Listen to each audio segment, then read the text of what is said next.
Every year, approximately 1.5 million engineering students graduate in India. Many have been brainwashed by society into thinking that an engineering degree will ensure a great job, a high salary, a good-looking life partner, exotic vacations, and international travel opportunities. But that wasn't meant to be. People start asking, what do you plan to do after engineering, an MBA or MS? With the number of career options available today, we can become trapped in a self-imposed prison of career advice from parents, relatives, and well-meaning but equally clueless friends.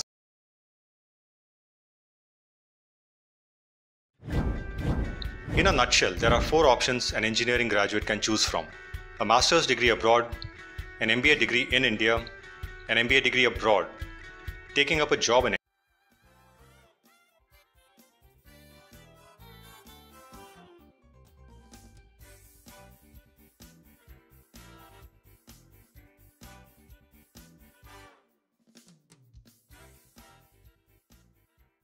Master's degree abroad is a great way to solidify and build upon whatever you have learned in your engineering degree. Your aim is to become really competent technically and to solve complex problems by being at the cutting edge of the field. This is where you'll hone your information processing, analytical and critical thinking skills. As a master's student, you will be judged on your ability to do well on assignments, research skills, comprehension skills, your technical understanding of the subjects, and how well you can follow the rules within a strictly academic environment. For that commitment, you could be compensated handsomely by recruiters in technology-friendly economies such as the US. Engineering graduates with a master's degree from the best universities get hired by the top recruiters from multiple industries. If you can identify, join, and stay long enough with growing startups, you could make a fortune beyond your wildest dreams. As always, the higher the reward, the higher the risk. Starting with getting an admission offer from the right MS university, to arranging for funds, convincing a good company to give you a job after MS, and getting lucky with the H-1B lottery process.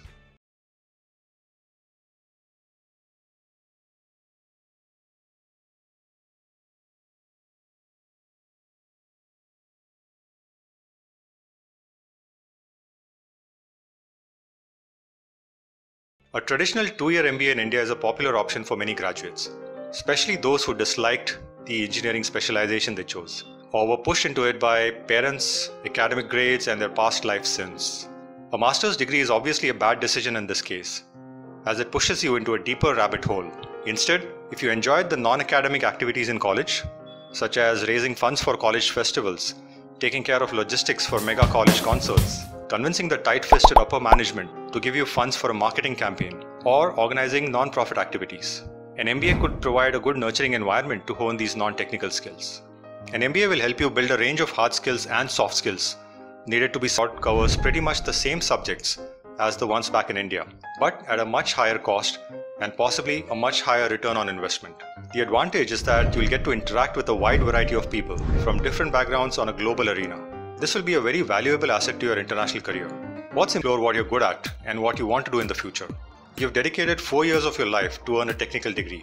Rather than throwing it away immediately after graduation, it might be a good idea to spend some time putting that knowledge to practical use. When you get a job for the first time in your life, you have effectively flipped the switch. From paying to learn, you're now getting paid to learn. When you reframe your career this way, you'll see many more benefits. While you'll be paid a monthly salary, you'll also be paid in the most valuable career capital one can get: real-world practical experience. If you're confused about your future plans, this is the most beneficial path for you. You will learn how to negotiate your salary, how taxes work, being a good team player, managing your time, managing your manager, how to save and spend money. To wrap it up, after completing a BE or a BTech degree in engineering,